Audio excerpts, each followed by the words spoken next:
Boa tarde, pessoal. Tudo bem com vocês?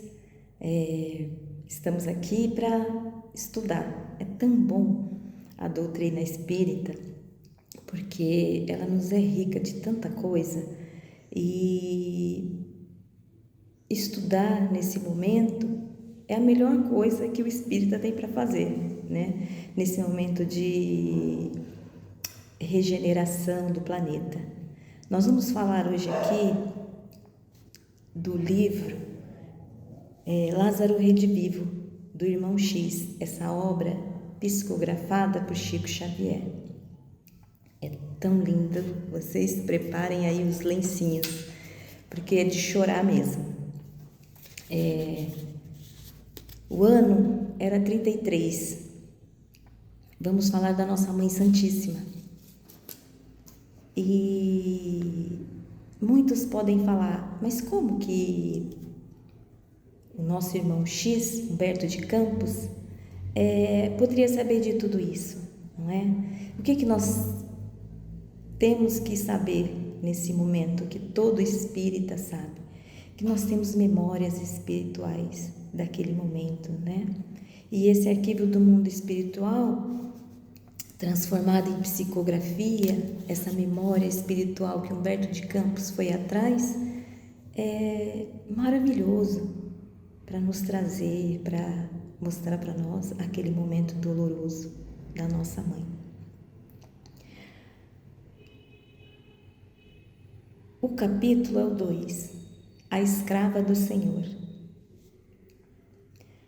Quando João, o discípulo amado, veio ter com Maria, anunciando-lhe a detenção do Mestre, o coração materno, consternado, recolheu-se ao santuário da prece e rogou ao Senhor Supremo: poupa meu filho querido.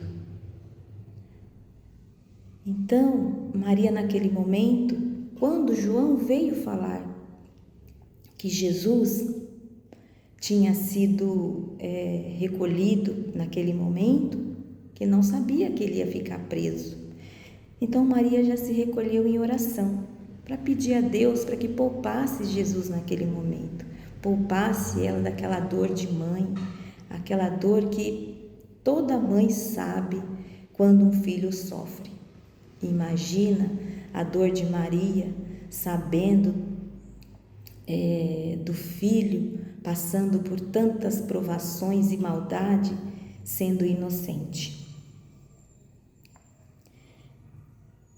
Não era Jesus o embaixador divino? Não recebera a notificação dos anjos, Maria, né? Quando a sua condição celeste, seu filho amado nascera para a salvação dos oprimidos. Ilustraria o nome de Israel. Seria o rei diferente, o Deus, né? O rei de Israel. Cheio e amoroso de poder. Então Maria questionava naquele momento, se ele, naquele momento, era por Deus o embaixador daquele povo, como que Deus ia permitir que ele sofresse? Um mestre amoroso, que foi tão amoroso, que curava leprosos, levantava paralíticos. E ele levantava aqueles paralíticos que não tinham mais esperanças de andar. A ressurreição de Lázaro, que foi tão marcante naquele momento, já sepultado, e as pessoas tinham uma gratidão por ele, por tudo aquilo que já tinha acontecido. Não bastaria para elevá-lo ao cume da glorificação?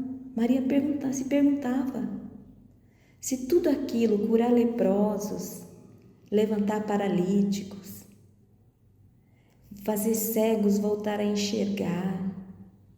Aquilo já não era o suficiente para que aquele povo que estava querendo que Jesus fosse estrangulado naquele momento, porque o povo estava tão ensandecido, né, naquele momento, que eles queriam que Jesus fosse estrangulado, queria que Jesus sofresse muito. Aos olhos de Maria, ela pensava assim: ele fez tanta coisa boa, já não é o suficiente, né, para que as pessoas pudessem glorificá-lo? Tudo que Jesus não era o suficiente para Deus ter misericórdia dele também? Maria se questionava como mãe. E Maria confiou ao Deus de misericórdia suas preocupações e súplicas, esperando-lhe a providência. Entretanto, João voltou em horas breves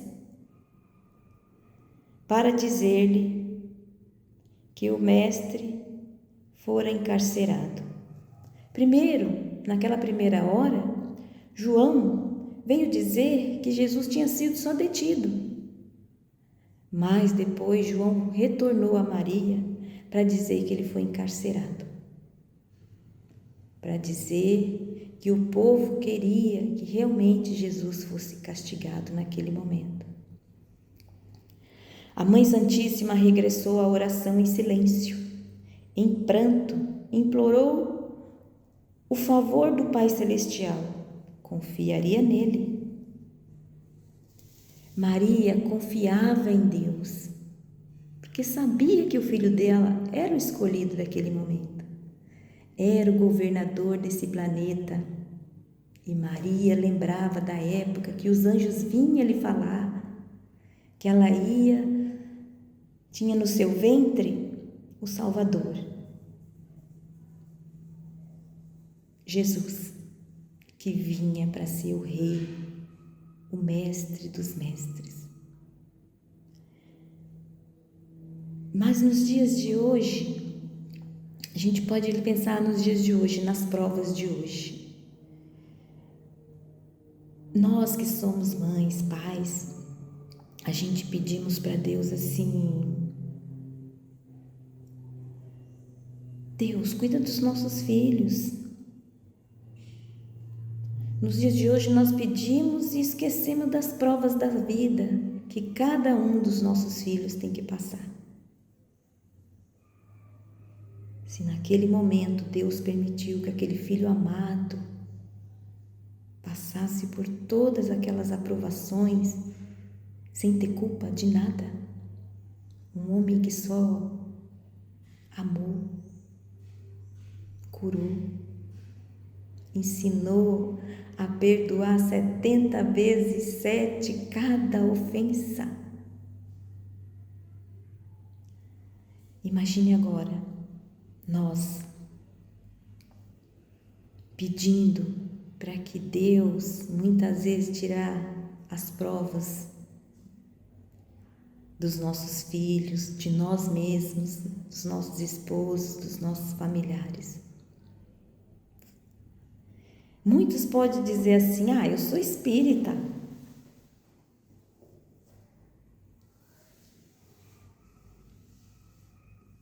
Por que eu vou sofrer? Por que eu, sendo espírita, fazendo bem, eu faço as minhas preces, tolero o mal? Eu sou espírita, eu faço a caridade. Mas esquecemos que nós temos as nossas provas também, as nossas expiações.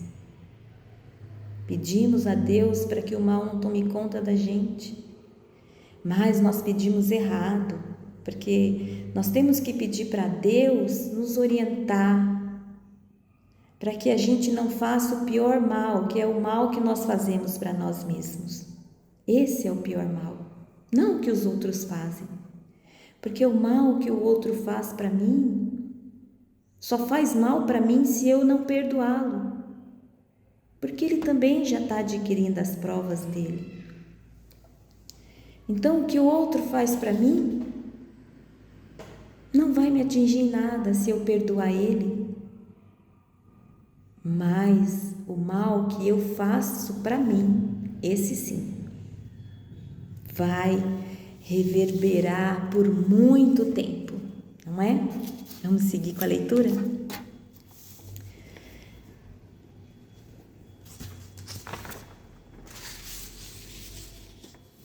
A Mãe Santíssima regressou à oração em silêncio. Em pranto, implorou a favor do Pai Celestial e confiaria nele. Desejava enfrentar a situação desassombradamente, procurando as autoridades de Jerusalém. Então ela pensava assim: eu vou procurar as autoridades, porque o meu filho não fez nada para ser preso, para ser humilhado. Mas Maria era pobre. Maria era mulher, uma mulher pobre, sem marido naquela época já, porque José já tinha falecido.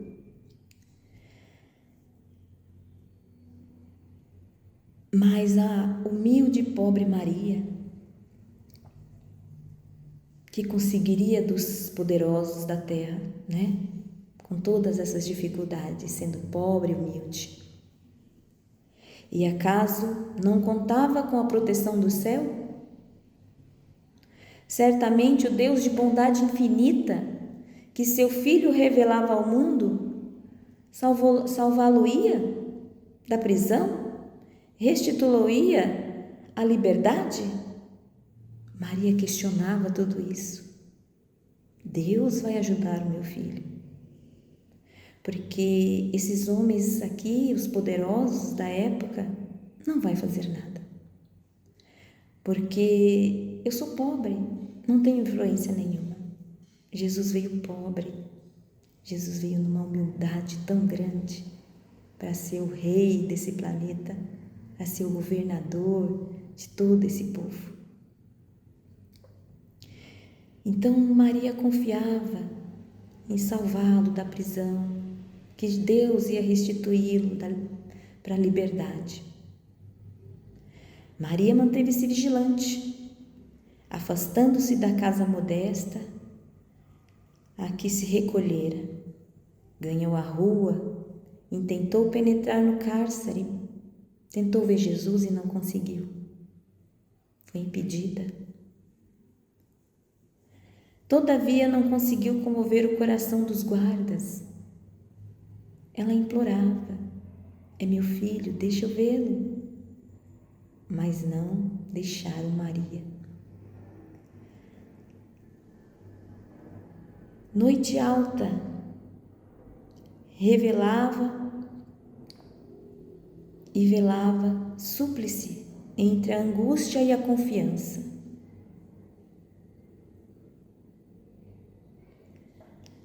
Aí, as pessoas podiam falar assim: mas e aí? Não podia alguém fazer algo naquele momento?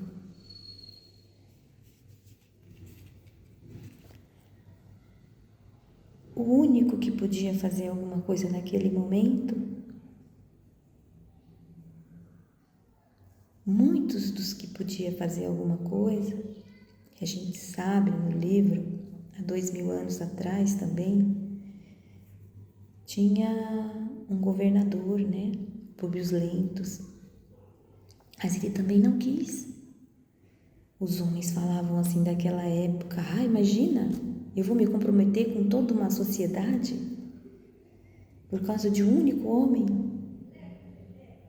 Era doloroso, né, para Maria ouvir aquilo naquele momento, porque era uma mulher humilde e pobre, né? Mais tarde, João voltou comunicando-lhe novas dificuldades surgidas. o mestre fora acusado pelos sacerdotes. Estava sozinho. E Pilatos, o administrador romano, hesitando entre os dispositivos da lei e a exigência do povo,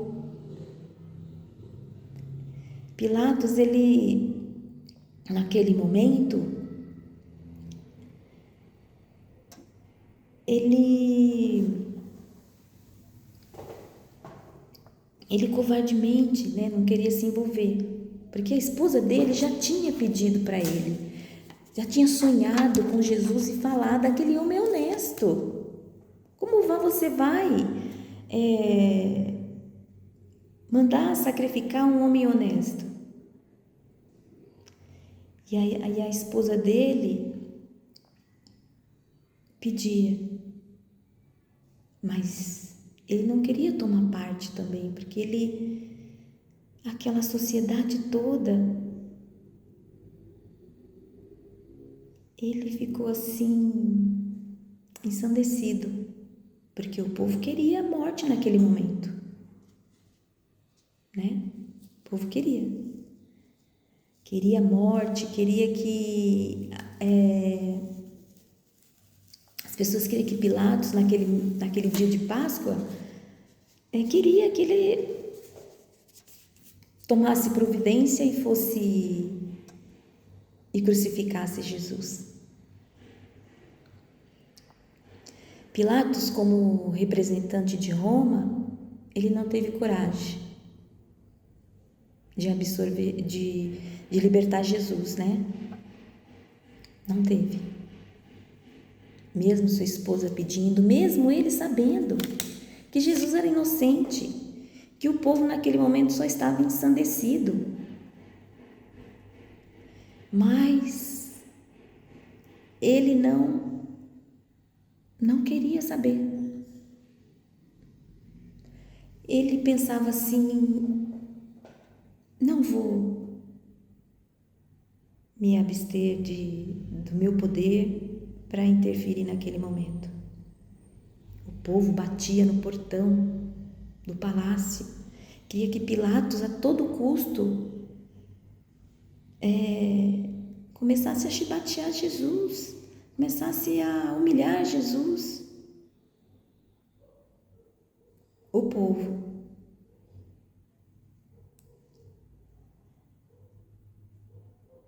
O mestre fora acusado pelos sacerdotes. Estava sozinho. E Pilatos, o administrador romano, hesitando entre os dispositivos da lei e as exigências do povo. Enviou o mestre à consideração de Herodes. Herodes era o rei da Galileia naquela época.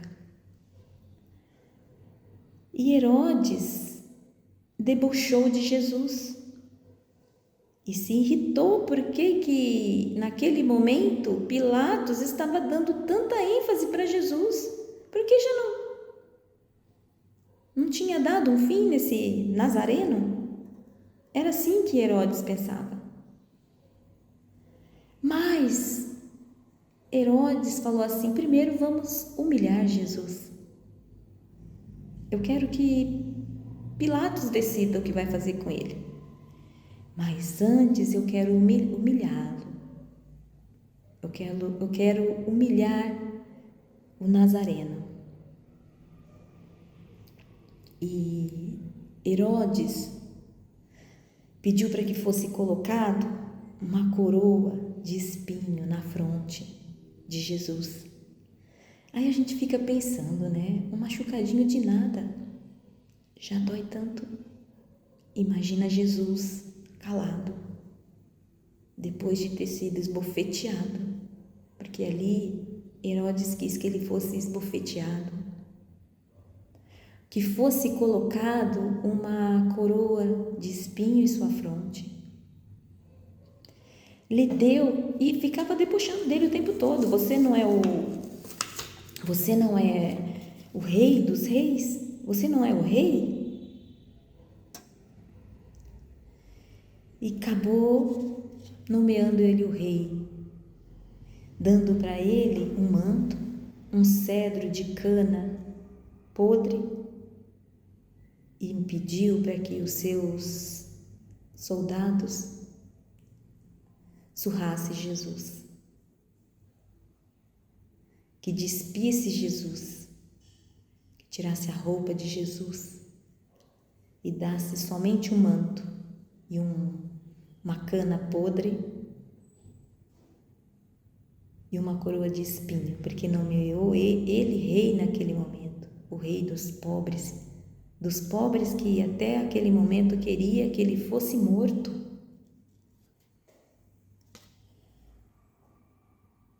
O povo queria a morte de Jesus a todo custo e Herodes ficava feliz com aquilo. Pilatos, até entregar Jesus a Herodes, ele não fez nada com Jesus por pedido da sua esposa, mas um soldado dele falou: vamos dar uma chicotada nele, porque o povo está tão querendo justiça, ensandecido, vai melhorar um pouco, vai acalmar o povo. Mas muito pelo contrário, quando o soldado começou a chicotear Jesus, ele, junto com o povo, atiçou mais o povo queria mais, queria que acabasse com Jesus naquele momento. E aí Pilatos enviou para Herodes. Herodes debochou de Jesus, mandou surrá-lo, tirar sua roupa, nomeou o rei dos pobres.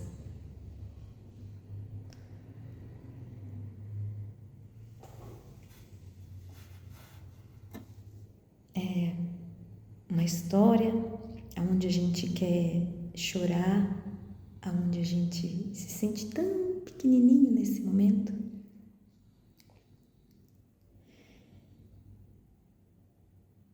Maria não pôde conter-se, segui-lo-ia de perto. Então Maria, naquele momento, como ela não podia fazer nada para tirar Jesus daquela situação, ela colocou um manto para não ser muito percebida e seguiu Jesus.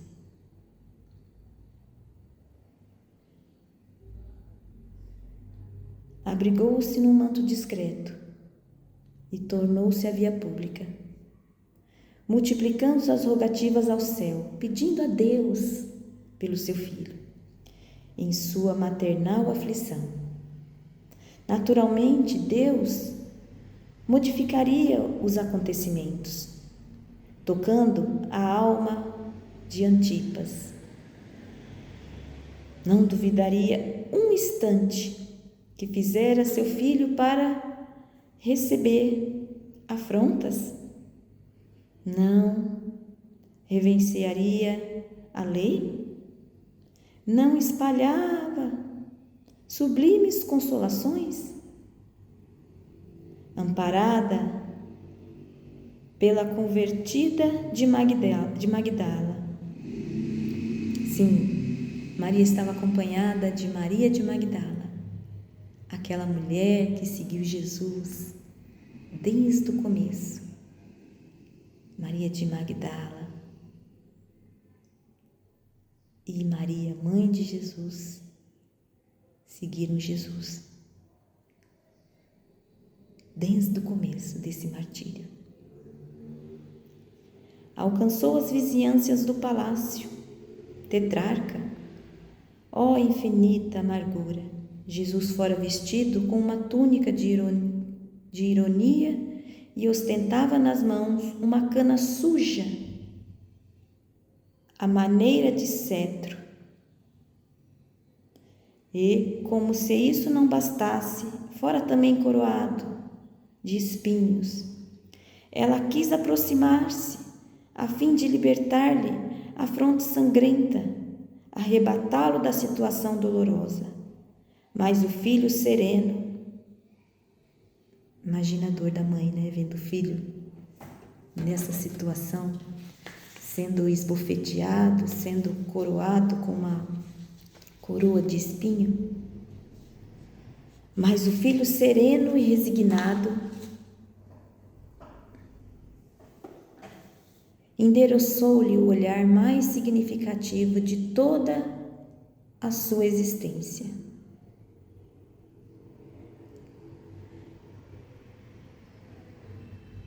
Compreendeu-lhe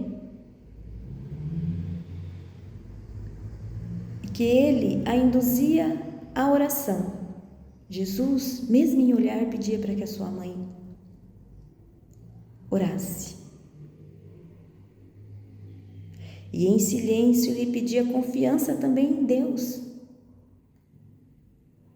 Conteve-se, mas o seguiu em pranto, rogando intervenção divina, pedindo a intervenção divina. Impossível que o pai não se manifestasse. Ela achava que era impossível que Deus não se manifestasse naquele momento. Não era o filho escolhido para a salvação? Não era ele a luz de Israel, o sublime dos anjos? Guardava a impressão de que a estrela brilhante que lhe anunciara o nascimento ainda resplandecia no alto. Ela lembrava quando o anjo anunciou que ela ia ser mãe do Messias.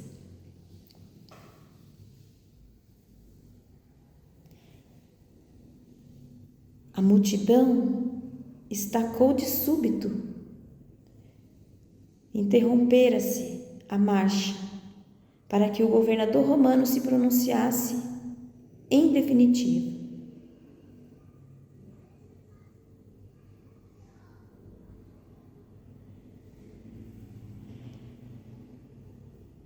Herodes mandou novamente Jesus para Pilatos. E Pilatos, como não queria que aquilo acontecesse, ele poderia muito bem pegar aquele povo, eles tinham tantos guardas, tantos soldados, enxotar aquele povo todo, enxotar aquele povo que queria a morte de Jesus. Mas ele também pensava, eu vou convocar um monte de soldado por conta de um único homem.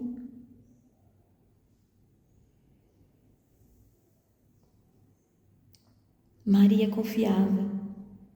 Quem sabe chegar o instante da ordem de Deus, o Supremo Senhor poderia inspirar diretamente o juiz da causa, tirar a aflição de Jesus daquele momento. Após ansiedade de longos, Pôncio Pilatos, no esforço extremo para salvar Jesus, convidou a turba farisaica a escolher entre Jesus e o divino benfeitor.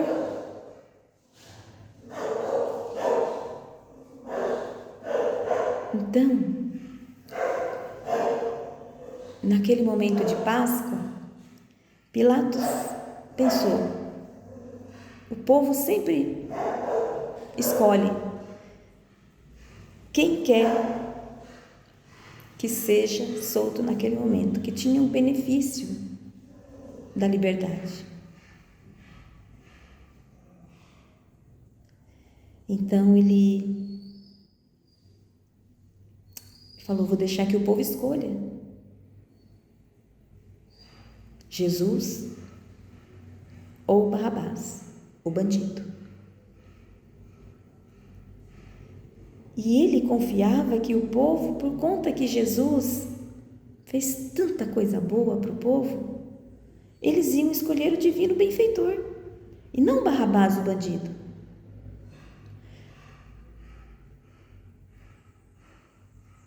Ele foi covarde.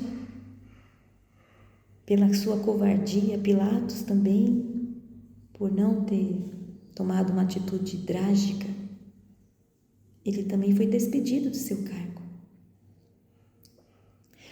O coração materno asilou esperança mais forte. O povo ia falar e o povo devia muitas bênçãos ao seu filho querido. O povo devia pensar: Jesus fez tanta coisa boa, curou tanta gente.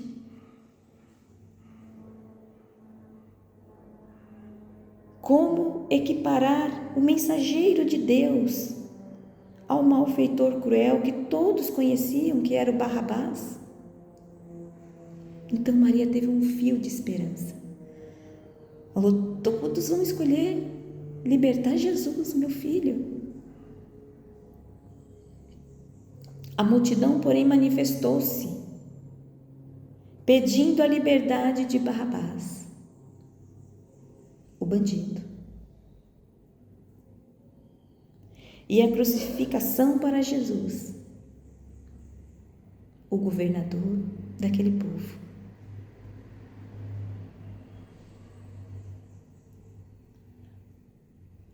Pensou a mãe atormentada: onde está o Eterno?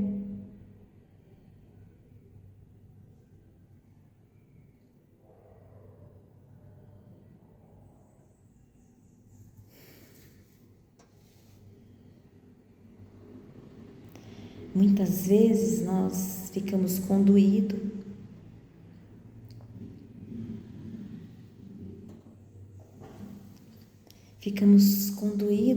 com essa coisa, né? Quando fala assim que o povo escolheu Barrabás ao invés de Jesus, não é? Nós ficamos condoídas, ficamos tristes. Mas quantas vezes a gente não escolhe Barrabás, né? Pouquíssimas vezes nós escolhemos Jesus nas nossas vidas, muito poucas vezes. Porque escolher Jesus é sacrifício, é se desprender de muita coisa. Escolher Jesus é perdoar, é amar o seu inimigo, é amar a Deus. Agora, escolher Barrabás é continuar no errado do mundo e achar que está certo, que você é injustiçado, que o mundo lhe deve coisas, que Deus lhe deve coisas. Então, escolher Barrabás é a porta estreita, é a vida material, é cultuar o corpo, é dar ênfase em coisas que tão mesquinhas da vida.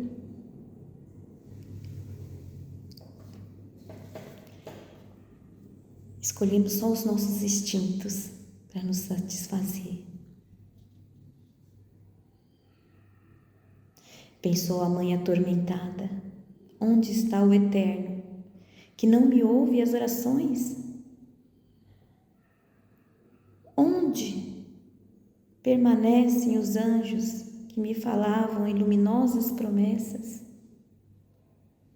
Em copioso pranto, viu seu filho vergado ao peso da cruz. Ele caminhava com dificuldade. Jesus caminhava com dificuldade, com o corpo trêmulo, pelas chicotadas, recebidas. Mas Maria, obedecendo,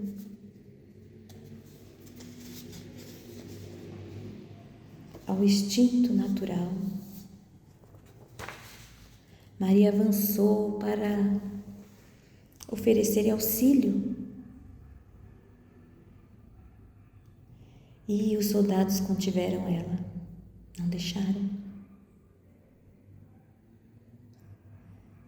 Todavia, os soldados que rodeavam o condenado, que era Jesus, nosso divino mestre, não deixava ninguém se aproximar, principalmente a mãe de Jesus. Angustiada, recordou-se repentinamente de Abraão, o generoso patriarca, noutro tempo, movido pela voz de Deus, conduzirá o filho amado ao sacrifício. Seguir Isaque. Lembra Abraão? Aquele filho amado que sua esposa já teve na velhice. E Deus pediu para que, se ele amasse mesmo a Deus acima de todas as coisas, que ele sacrificasse o filho amado. E Isaque foi, né? Pai, vamos fazer oferenda? Vamos. E cadê o cordeiro, pai? E Abraão calado, chorava. Mas Isaque pensava, o cordeiro deve estar lá amarradinho, para que meu pai possa fazer o sacrifício. Abraão, quando chegou, que amarrou seu filho, ia sacrificá-lo, Deus o impediu, falou, pode parar, Abraão, você mostrou que me ama, não precisa sacrificar seu filho. Então Maria acreditava que naquele momento Deus ia fazer a mesma coisa que fez com Abraão quando foi sacrificar o seu filho Isaque. Está na Gênesis, no capítulo 22, essa passagem de Abraão. Ela bem lembrou desse momento, né? Como mãe, como ela não iria lembrar?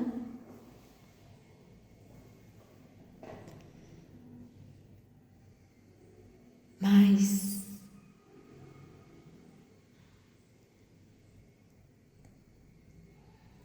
eis o derradeiro. Naquele momento, o Senhor determinou ao contrário, né? A Abraão,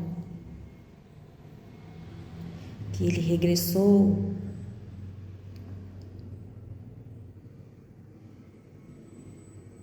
ao santuário doméstico em soberano triunfo e amando Deus cada vez mais.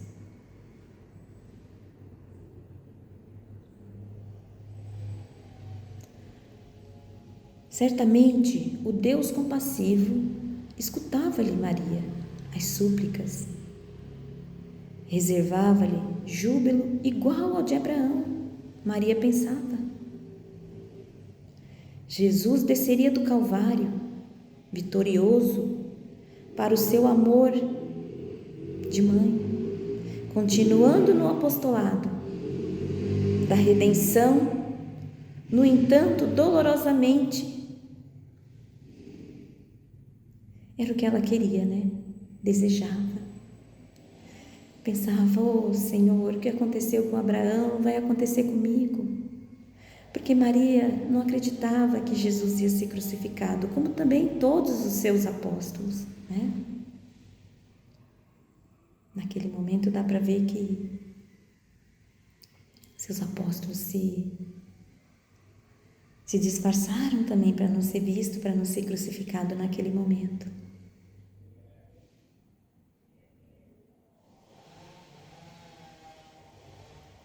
No entanto, dolorosamente,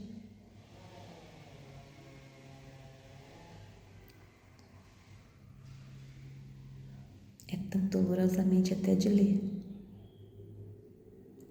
Surpreendida, viu içado no madeiro, entre ladrões.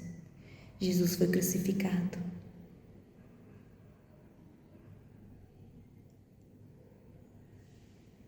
Jesus foi crucificado naquele momento de Páscoa.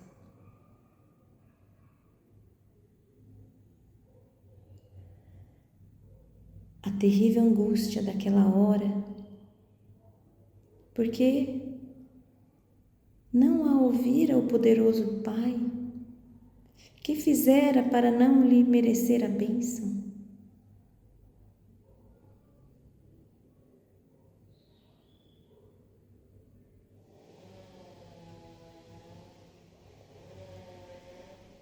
Desalentada, ferida, Jesus, quando a viu aos pés da cruz com João, falou: eis aí o seu filho, mãe. Filho, eis aí a sua mãe.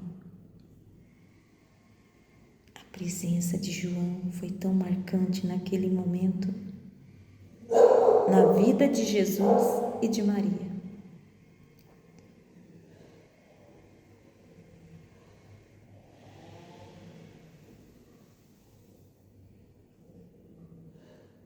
Desalentada, ferida, ouvi a voz do filho, recomendando aos cuidados de João, o companheiro fiel. Registrou-lhe humilhada as palavras derradeiras, mas quando a sublime cabeça pendeu, inerte, Maria recordou a visita do anjo antes do Natal divino. Em retrospecto maravilhoso, escutou-lhe a saudação celestial, misteriosa força assenhorava-lhe.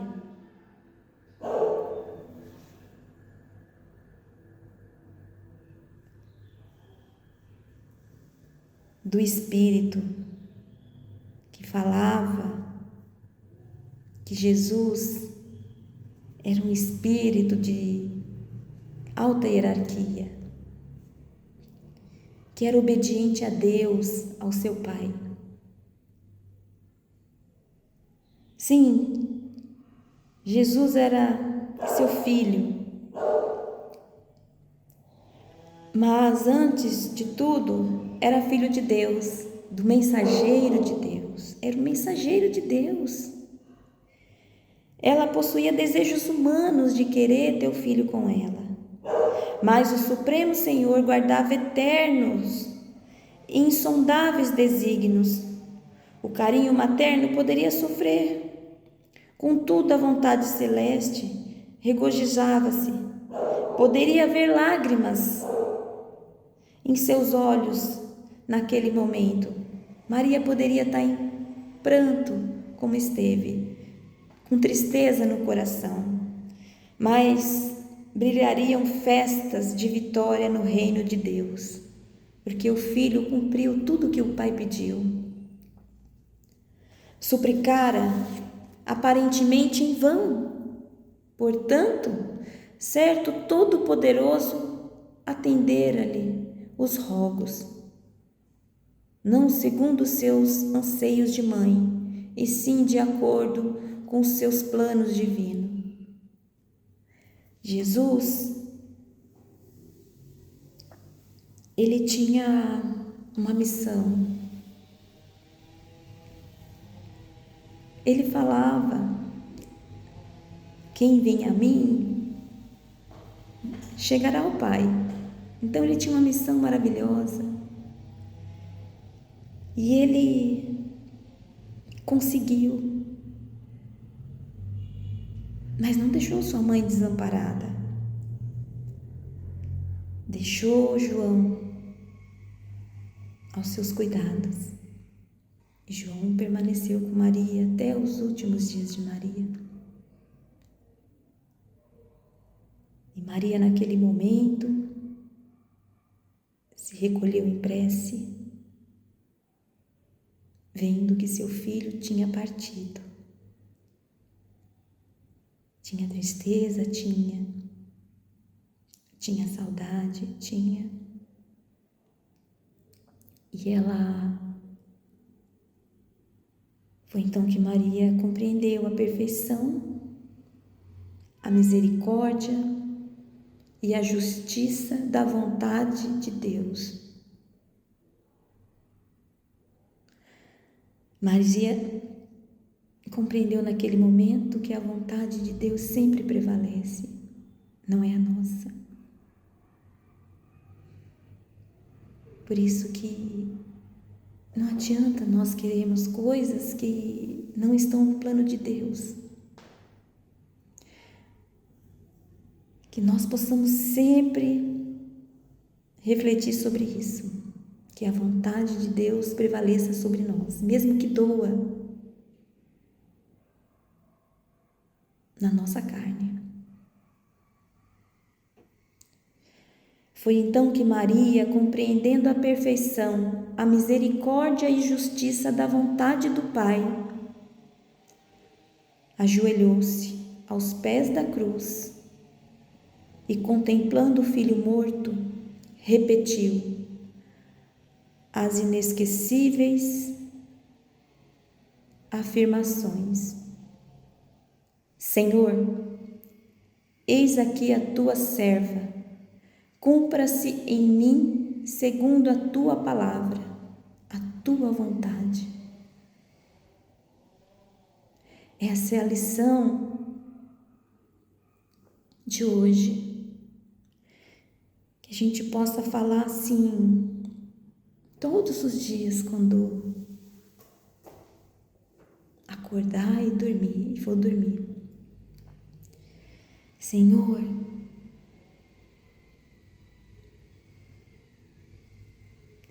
que cumpra-se a sua vontade. Ter a honra de saber todos esses detalhes desse momento da crucificação é muito bom.